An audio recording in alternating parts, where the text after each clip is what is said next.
Welcome to Stories That Stick, a podcast series about the stories that shape us. You're not a gangster. You may be around it, but you can be respected without doing those things.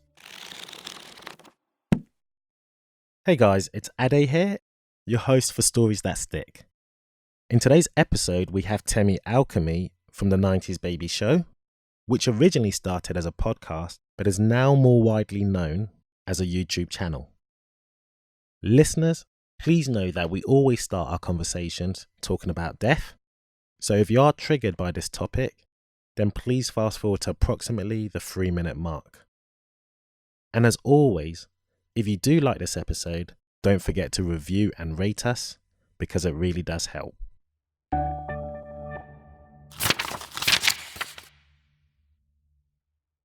The way I always start my conversations with all my guests It's like, dark. Basically. No, I like it. I love it. Yeah, we talk about death. Yeah. How do you feel about death? I think death is, I don't want to sound like Thanos, but it's positive, isn't it? It's balance. Yeah, it has to be a time where you come. There has to be a time where you go.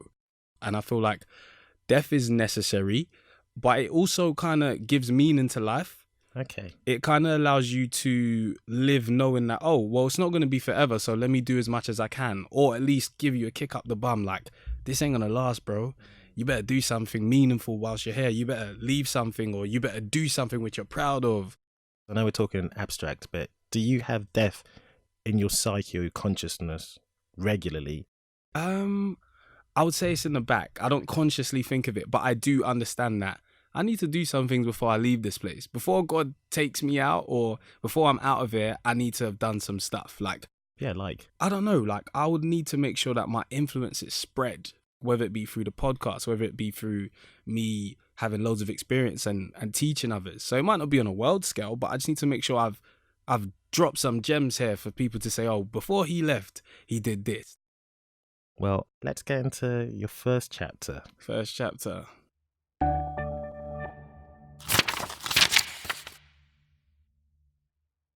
0 to 10. Damn, 0 to 10. What was life like? I was born in St. Thomas's Hospital, Westminster, because I'm literally in Kennington, which is just down the road, basically. So that's where I was born, and I've always lived in that area. I think I moved once, but it was literally down the road.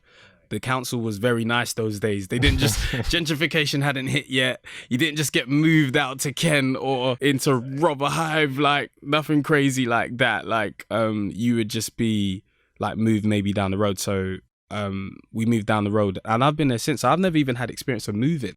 Who's we? My mum, my dad, and my brother and sister. So I got 2 siblings, and I'm the youngest.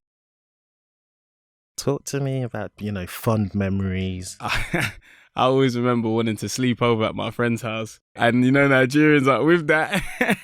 They're not with that at all.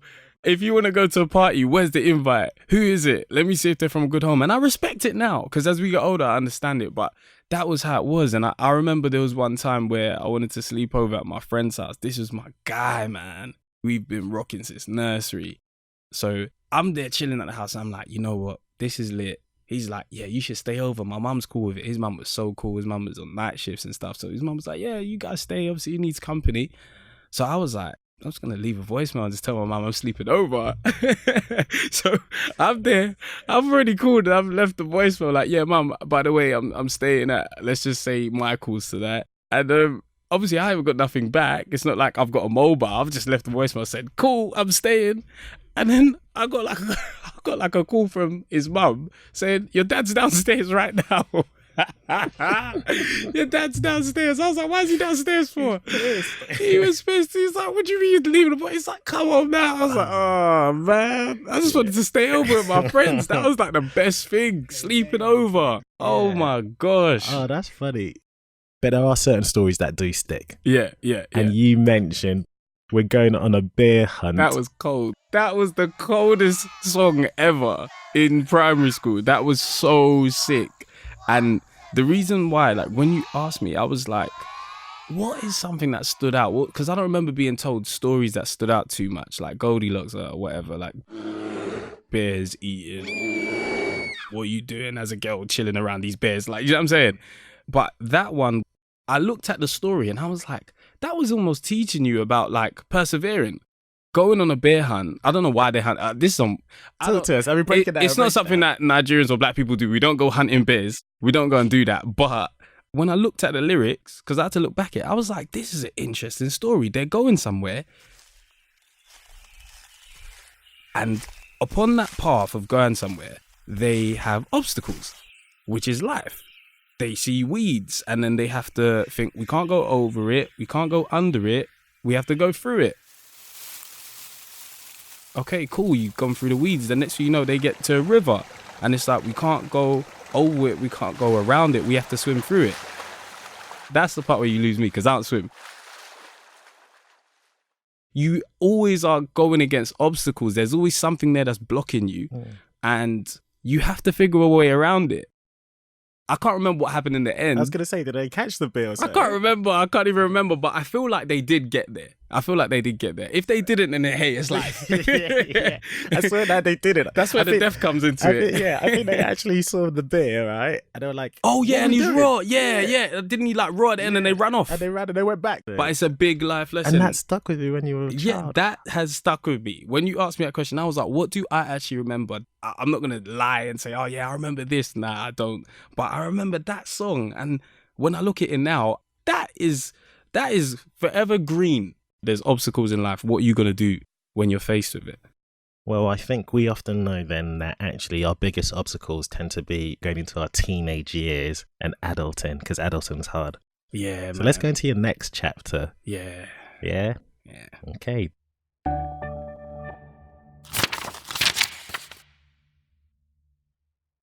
Age 11 to 20. 11 to 20, that is when, in secondary school, you meet some of your real good friends there and, you lose your virginity. Well, I don't know for everyone, but I lost my virginity. And so, it was a time of really finding yourself. So I would say that's when I realized, okay, this is you. You don't want to do bad things to people. You're not a killer. You're not a murderer. You're not a gangster. You're not anyone that's on roads. You may be around it, but you don't have to do it. You can be respected without doing those things.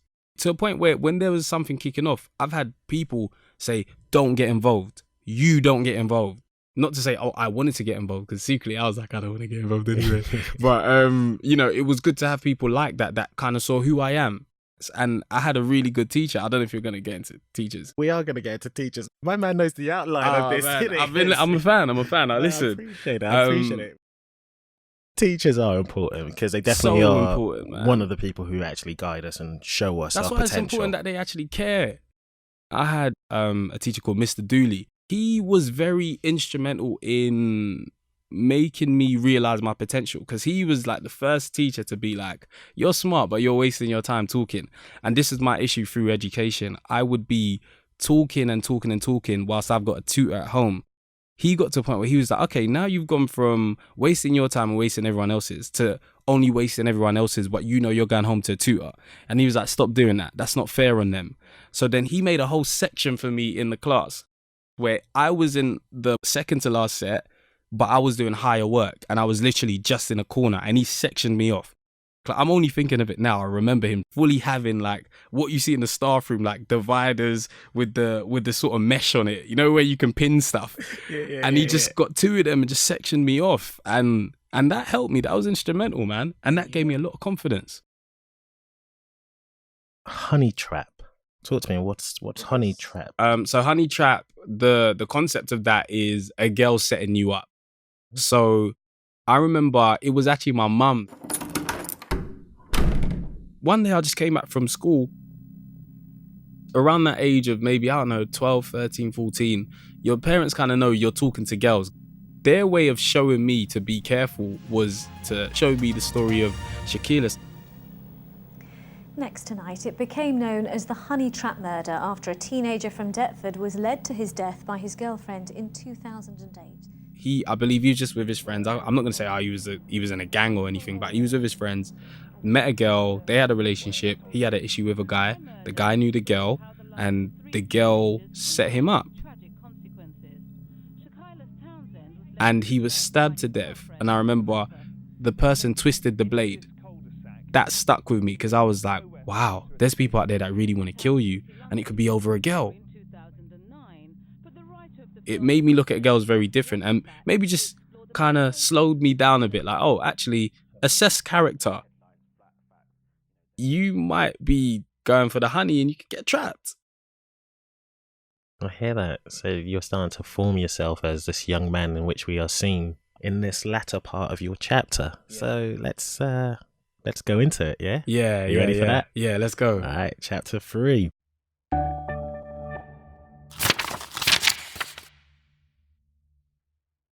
Now you're at uni? Yes, uni. So that would be 2021. I'm in second year, going to third year. What's going on? What was going on in Temi's life? Man, that was a lot of growth, man. Uni was a real time of like independence. I was always under my mum and dad's roof. So uni was really a chance to get out there and explore that, not just your friendship groups that you got from primary school, secondary school and college. Now there's a whole new world in Kent. So I'm in University of Kent. And then I got a chance to realize black people are the minority in this country. I thought we was rolling deep, man. I really thought there was loads of us. Look at Peckham, look at Brixton, look at whatever. And then you get out there and you're like the only black person walking through the town. And you're like, whoa, if there was to be some sort of racist attack right now, I'd be in trouble. I'm not saying I experienced that, but you start to see how it can happen. So university was a time of definitely like growing, understanding who I am as a young man, understanding how to pay bills. Like my first experience in uni, I remember my brother dropped me off and he was like, cool, let's go do some shopping. I'll pay for you. And I was like, yeah, let me get that loaf of bread. Let me get that milk. I've got like a whole loaf of bread and like a pint of milk for myself because I'm so used to that being in the house and that going within a few days. But when it's just you, that's going off. So the milk went off, the bread went off. And I'm like, what? I'm like, I thought I'd drink milk. I thought I'd do cereal. I thought I'd eat bread all the time. You realize you only might do it once or twice. But that really showed me, you're by yourself now. So you need to fend for yourself now. Then came out of uni and it was very much like, oh, wow, you're in the world now. So am I going to be out here trying to apply to be a sports therapist? And I think I saw that the woman in Chelsea was getting paid like 55k. And at that time, I'm like, yeah, that looks nice. But what's the odds of me working for Chelsea or working in one of these football teams? I did a placement year at Dulwich Hamlets. And I was like, this is probably the level that a lot of sports therapists will be working at. Is this going to be paying me? Because I've got visions of being very, very wealthy. And in fact, my hands are hurting from all this massaging. Like, hold on, my hands are hurting. This is long. And I was like, I'm not doing it. But so it came out. I didn't apply for anything. First job I got, I think it was House of Fraser. One of my friends was working there. Like a retail job? Yeah, retail job. Yeah. So I just kind of was just there. It was a time of really trying to find myself and thinking, all right, my future, I don't know what the future looks like, but I know I need to do something I'm passionate about. I know I'm not going to be in retail forever. I know I'm going to make some money, but it's not going to be in what I'm doing now. So find yourself. That's when things like The Secret, which I had watched, was something big for me. Yes. So just to, I guess, to expand on that, The Secret, for those of you who don't know, it's all about the power of your thoughts and, 100%. Manifestation and everything. So you watched at the time. I watched that. And people are using this to heal themselves. People are using it to get what they want. People are using it for little things like parking spaces. And then, college, I learned about self-fulfilling prophecy. If you label it and you act like it, you become it. So all of these kind of things I started to really internalize and start to take way more seriously. And yeah, The Secret really did that for me. Let's not beat around the bush. You're not Temi because you work in the House of Fraser. That's true. You're not. Very, very you true. know what I mean? You Temi Alchemy from the 90s, baby. And best believe, put some respect on that name. Yeah, 100%. Yes, please. So what was that, Lee? So to abridge that story, if that's possible. So went to an estate agent after House of Fraser and then moved on to recruitment, which Fred referred me to because he was doing marketing there. We knew each other from secondary school. Now we're in the same place. We're talking way more. We're busting joke at lunch, and we was just like, we talk shit. Can I talk, bruv? But someone needs to hear this. This needs to be recorded because this is hilarious, and I know we're not the only ones that think like this. And I think part of laws of attraction and having a vision is when I was young, I always got in trouble for talking, but my parents never thought, let's see what we can do with that, because clearly you're just not stimulated, or clearly you need something to exercise that. You know, I did dance, I did all these kind of things. You did? Yeah, I'm sorry, I forgot that. I didn't mention that. No, yeah, you didn't mention that. I didn't mention that, did I? No, not all I ballet tend to or forget. what No, kind of it was talking just like street dancing, but I could pop and lock. I could is do. it? If you showed me a move, I could do it. Yo, you. If you Temi showing off now. if you could watch a Jeez, podcast, isn't it? trust me, I'm dancing right now. But yeah, like, so a lot of a lot of it was to do with I want a way of expressing myself. I think it was just a want to express myself. So I dance, I joke, all that kind of stuff. And when I would watch TED Talks was a big thing as well. And I realized, nah, man, I want to be on the stage talking and being a motivational speaker. I want to be involved in public speaking because I've realized I'm very confident in it. So when we started to think of, what can we do? And I was like, we could do a podcast. And Fred was like, what's a podcast? And I was like, I don't really know, but I've watched it before. Ricky Gervais had one. And he was like, we should call it Speaking from Experience. Nah, that ain't it, dog. And I was like, that's shit. But what's something that we're always going to be for life? 90s, baby. And I run it. And I run it. And I run it. Many people chat shit. Mm-hmm. Do you know? Mm-hmm. But you had this confidence, both of you, that you believe people wanted to hear it. Yes. We're talking shit, but I knew there's some intellect behind it, and we can go that deep if we want to. 100%. And we're both not idiots, so we're just having a good time because we're on lunch. But if we used to say, let's discuss this in more detail, we would actually look into it. The thing that we always want and we always say is jokes and jewels. People like Chris Rock are great comedians because they're able to really break something down that's very intellectual, make you laugh, but also teach you about something. So we was always like, that's the kind of thing that's important to the podcast. So every single time there's a podcast, you'll see there's jokes, but there's always gems in there somewhere. 100%. All the time. I'm going to put my hands up and say 90s Baby Show is categorically, hands down, one of my favourite podcasts, specifically that deals with pop culture. Yeah, thank you, man. That means a lot. Not everyone can do it. Nah, not everyone, nah. So how did you do it? I mean, what was your first steps, knowing that, okay, you know what? We can Fred, do it. we should do it. Yeah. Do you know, let's do this. What was... So we at first, we was looking for a handout. So we was like, there's radio stations. There's all these people that have studios. Let's go to them. So Radar Radio, we went to first through my friend Tyler and also Tom Mucci. They introduced us to Gavin, and we got told no at Radar because we literally choked. I was looking at my phone when I was trying to talk to Fred, but the phone was locking and I didn't know my notes, and we had never practiced it. So we wasn't polished at all. But he was like, maybe we'll keep the door open, but it's a no for now. And we was like, he don't know what he's missing out on. Even though we know we choked, we was like, fuck that. We're not stopping because we want to do it. So then we had this software called Evaer, Evaer, I think, and it was able to record Skype, but we didn't have the full version. Of course, cutting corners. Yeah. Because we don't even know if this is going to work yet. I'm not going to buy the whole version. That makes sense. It's like buying something in the App Store. I'm not doing that. We got that, and basically it chopped up everything in 5 minutes. It only recorded in 5-minute chunks because it wasn't a full version. So then we had 4 or 5-minute chunks and put it out as our teasers. And that was 2014, December, 2015, January. It's crazy when I think about it. We was told no, man.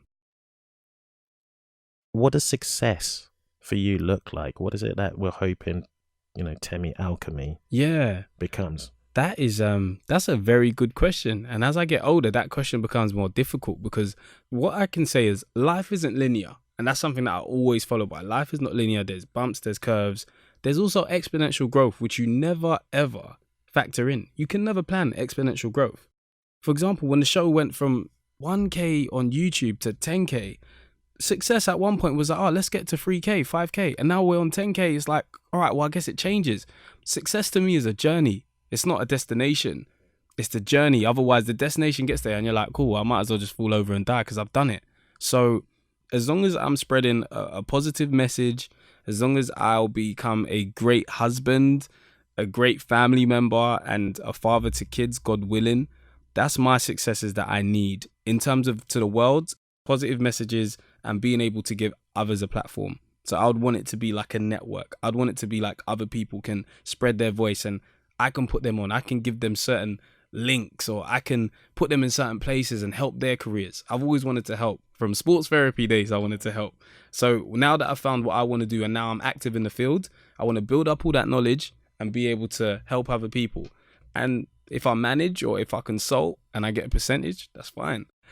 I hope that answered the question.